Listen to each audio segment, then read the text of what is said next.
I'm here with fantastic filmmaker Cheryl Dunye, of course the filmmaker of The Watermelon Woman, Stranger Inside, The Owls, and also this year's Mommy is Coming. We're so excited to have you back at Frameline.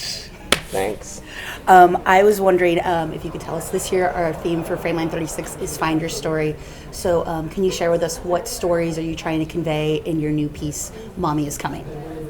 I think Mommy is Coming really explores lesbian taboo, queer taboo, of color taboo, sex positivity. It's a story that Sarah Schulman, the writer, and I came up with to really embrace what I do in my filmmaking and really sort of stretch out some of those areas that we've become comfortable with. I mean, I think The Owls, for example, was a story about nostalgia in the past and sort of the where queers have evolved to and sort of stopped. And I think with Mommy is Coming, this is sort of breaking borders and breaking boundaries within our own queer bodies and our own concepts of who we are. I like to push boundaries and I like to push buttons.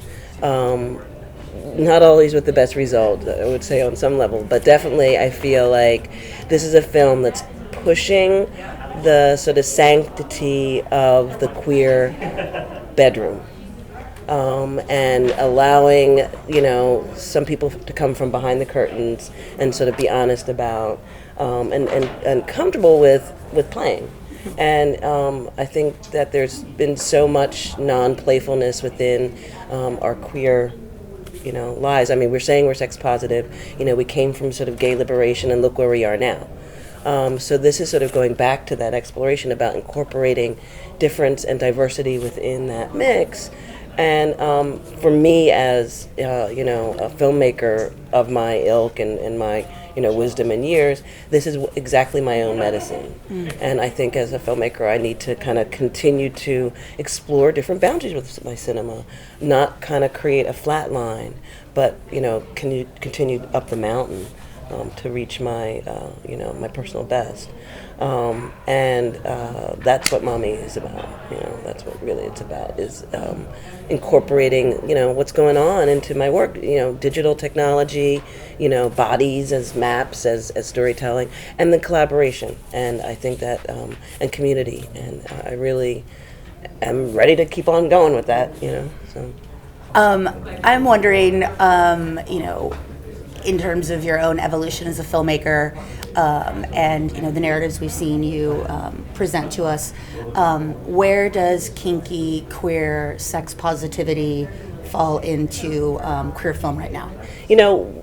It's interesting because one of my earlier statements that I had said about my work, and I think it comes from Audre Lorde, going back to sisterhood, is that our marginality is our strength. And definitely, I think, as a margin for our queer identities, I mean, there are these safe spaces, coming from the inside, like the American queer marriage sort of movement. Everything is sort of safe. We're making the suburbs safe, or schools safe, like that. Well, how can you still be transgressive and have fun in the margins and be kinky, dirty, and raunchy and empowered? And I think, at least internationally, Berlin is a fun art playground for queers right now, and so that's why the story is set there. That's why I was able to construct that international team of queer performers, and was able to make that film strong, fast, and fun. So, speaking of strong, fast, and fun, let's talk about shooting sex, and not shooting a love scene, perhaps in a narrative, but how did you approach shooting with your cast? Because I know there's a lot of really prolific and experienced performers in the cast, but I'm curious, was it scripted? Was it more of the actors got together and kind of figured out the scenes they wanted to do? But how did you approach shooting sex in your film? Right.